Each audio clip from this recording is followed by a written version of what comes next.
What's up guys, welcome back to another video. Today we got a jump focused volleyball video. So essentially if someone comes to me saying that they play volleyball and they want to improve their jumping, these are some exercises that I would most likely get them working on. Now I do want to preface this and say it completely depends on every single person.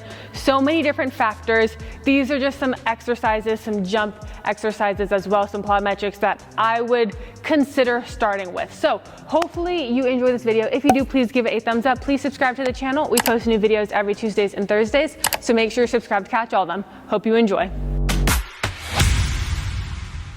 Number one, of course, we are going to start with some variation of a squat. So as I mentioned just now, all of these exercises depend on so many different things. And while I might not start with a barbell back squat, depending on certain things, the squat motion is something that we are gonna wanna work on, right? So we can even go something like a trap bar. We can just go goblet squat. But if we can, I'm always gonna hit a back squat. So I like to go kind of low with it, right? I don't need like ass to grass type of low, but I do like to get a fuller range of motion. We'll go mid-range depending on different things. If you guys are more interested in that, check out our video on deep versus mid-range. But hitting some type of squat motion, it's gonna improve your ability to produce force. And this is gonna be really important when it comes to jumping higher. So making sure we hit some type of squat, it's gotta be a must. Number two, I'm going a hang power clean. I am a huge fan of Olympic lifting. You don't have to do this if you don't like it, or you can hit some other type of exercise. With volleyball, I really like to hit a landmine split jerk as well. But hang clean, we're just here, load it, boom, catch it right here. Like I said, I like the hang power clean, so not pulling from the floor. I personally don't like hitting a squat with it. I like catching it high. This is an amazing exercise to work on producing force fast. So that rate of force production with it, it's gonna translate so well to our ability to jump. I love the positions that we get in. This position, jumping up, driving, that verticality of it. So this is a really, really good exercise that I recommend some sort of, if it's not a hang power clean, some type of Olympic lift. Number three, we're gonna go a med ball drop granny toss. So we're gonna start on the box, we're gonna drop and then hit a granny with it. So let me preface this, I will only use this with more advanced athletes. I'm gonna wanna start with some type of drop, just so we're used to being able to produce force to stop at the bottom, right? So getting really good dropping and then progress it getting good dropping and jumping. Check out our video on depth drops, really good exercise for athletes.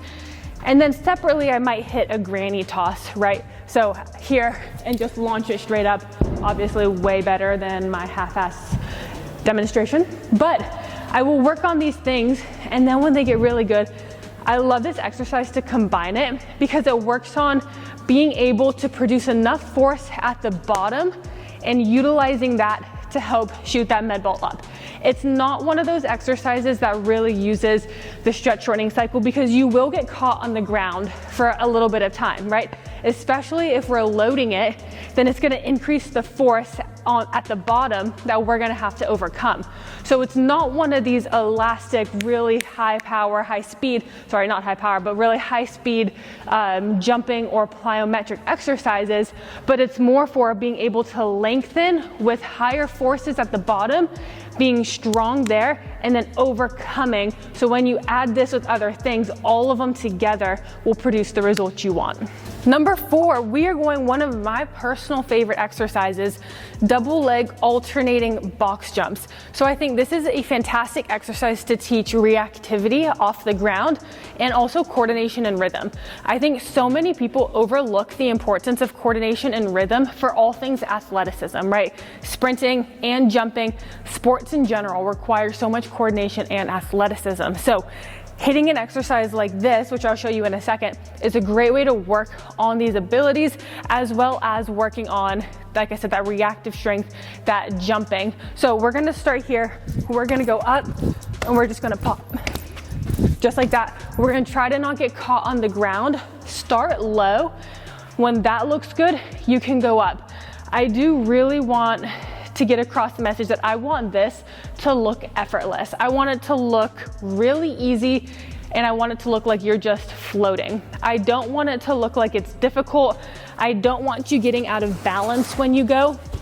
If it looks easy, then you're doing it correctly, right? I don't want it like one of those, right? You want to just pop. So just super easy, looks like you can go for days with it. Number 5, this one might seem a little counterintuitive, but if you know, you know. We're going sprints. Sprinting, one of the best, let me take that back. In my opinion, sprinting is the best exercise we can do for athletes. The force production, the fast force, the coordination, the rhythm, the balance, everything, the stability, the strength through the entire kinetic chain, especially through the foot and the ankle. All of these things go into jumping. So I think regardless, all athletes, we even have our swimmers, our water-based athletes sprint because it's that good for you. Now you just want to go into it careful, understanding that maybe they don't sprint as much as other sports, right? Like if you have a soccer player and a volleyball player, your soccer player is going to be way more used to sprinting, way more used to short sprints, long sprints. Your volleyball player probably isn't. So you just want to take that into consideration, make sure that you work your way up, but once you get there, incorporating some type of sprint is going to be really, really beneficial for improving your jump. Number 6, one of my all-time favorite jump exercises, we're going hurdles. So the reason I love doing hurdles so much is actually a couple reasons. Number 1, it's great for jumping. Number 2, it works on changing momentum, right? So we have a whole video on actually why we love hurdles so much. Wow, we are just like linking so many videos to this video. So make sure you check that one out. But being able to change momentum, so going forward, having to stop, having to pop off the ground, once again, that reactivity of it, I think that these are really great when it comes to building up athleticism. Also to, what's different with a hurdle and a box jump, for example, is with a box jump, you don't have to fully land, right? You just land on the box, it's a little bit better. When you're dealing with hurdles, you have to land from that high jump and you have to be able to continue to keep going. It's really good for building up integrity as well, and just that structure, that stiffness when we land, rigidity. So I really love hurdles. I think that they are fantastic. So many different things you can do with them. Next up, we are going a seated box jump. So I'm going to be quite honest, I don't actually do this exercise a whole lot. However, I think that there is a lot of merit to using this exercise for improving jumping, especially if we want to work on the concentric force production, right? Rate of force production. So very simple. For me, I like to keep it really strict. I don't let my athletes, unless I explicitly tell them, we're not here, we're not picking up, we're not rocking back with it, we're keeping it strict. I will allow them to just be on their toes because it's more natural, but here, and then you just pop up, right? So being able to not have any type of loading, right? We're not getting that load. There's no storage and release of energy. So all it is how much force, how fast can you produce that force in that concentric motion, and that is going to help you with your jumping. Number 8, we're going a single leg, rear foot elevated RDL. Let me just say, you don't have to do this variation. Any type of hinge movement works fantastically. I just really, really love this exercise. Our athletes love this exercise. I love unilateral versions of movements. So we're gonna be here. Get your shin. For me, I like to get my whole shin on, and then we're just hitting an RDL variation. So hips go back, load it up in the hamstring, keep that back nice and tight. I love this version because, number 1, like I said, unilateral, but also 2, when you have your shin on the bench, you take out stability. So now I can really load that bar and I can really work that hamstring in a strict manner, right? There definitely is still merit to hitting a single leg without your foot up, or just barbell RDL in general. But sometimes you don't want to let stability play too much of a factor if your goal is increasing your ability to produce force, right? Because at a certain point, you're gonna be limited because of stability. So even for me personally, like loading it here, right? Obviously it's easy without load, but it's a lot different than having my foot on a surface, and I could probably go a solid like 30 pounds heavier with my foot up than if I didn't have my foot up. So you just have to kind of understand what your goal is and go accordingly. If your goal is simply to build up force, which is really important for jumping, right, especially that hinge motion, then that's what you're gonna wanna work on. Number 9, this is another one that I will use with our more advanced athletes, but this is gonna be a Zercher lateral lunge. So let me show you guys real quickly. We've done this in a couple other videos, but you're gonna be holding it in this position, and then you're gonna hit your lateral lunge with it. So, holy movement of my plate. I recommend you clip your plates when you do those.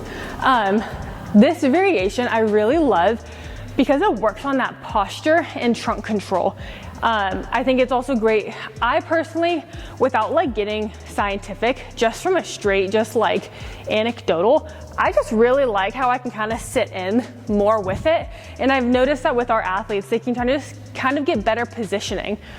So you do need to have some upper body strength to be able to like pin it there.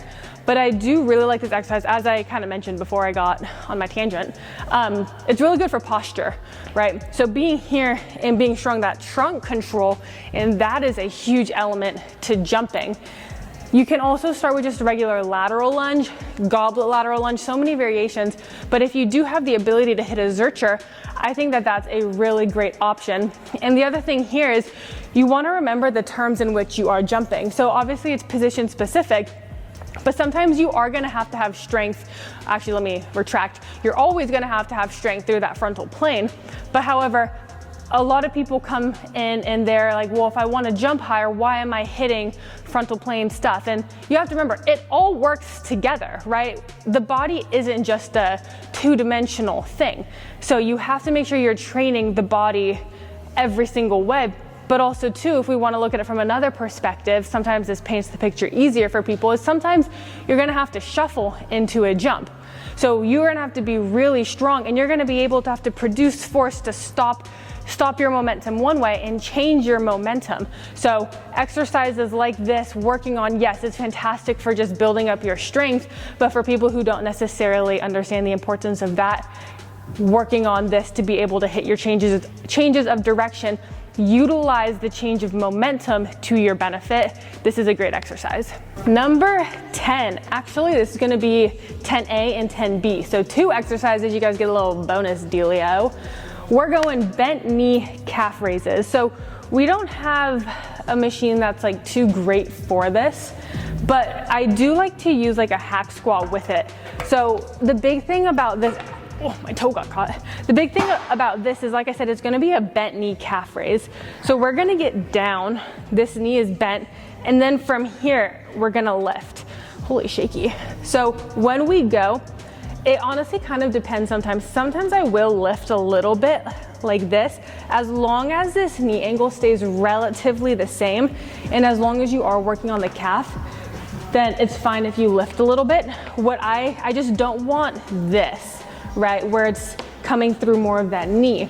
So other times, if that's a little bit difficult for people, then I'll have them just hold an iso, and instead of trying to hit like a calf raise with it, we'll hold this and I'll just have them lift their foot right there. Oh, my calves. So that's a great variation. Another one that I also love if you don't have disability is hitting some type of spring ankle iso. So we use this a lot for sprinters actually, but this is great to build up the lower limb. So when we go, we're mimicking a top speed position, but essentially this is gonna help with jumping as well, right? You're only as strong as your weakest link. So as you're jumping, you need to be really strong through your entire lower limb, especially the foot and ankle complex, because that's where you're gonna have force exit and enter through, right? So if you're not strong, if you can't handle forces there, your jumps aren't going to be too great, right? Especially if you can produce a lot of force elsewhere. So essentially we're just here, just gonna drive my foot into the ground, try to maximize my heel, holding this position, firing up the calf as well. Sometimes depending on the level of athletes, I'll even go so far as like me actively trying to push their heel down and them having to hold that position. So that one's really great working on the lower limb. So yeah, hopefully this video helps. Hopefully you enjoy. Like I said, everything is so dependent on so many variables. Take it with a grain of salt. Some of these might work for you, some of them definitely won't. Hopefully you enjoyed. Please like, please subscribe. We'll see you in the next one.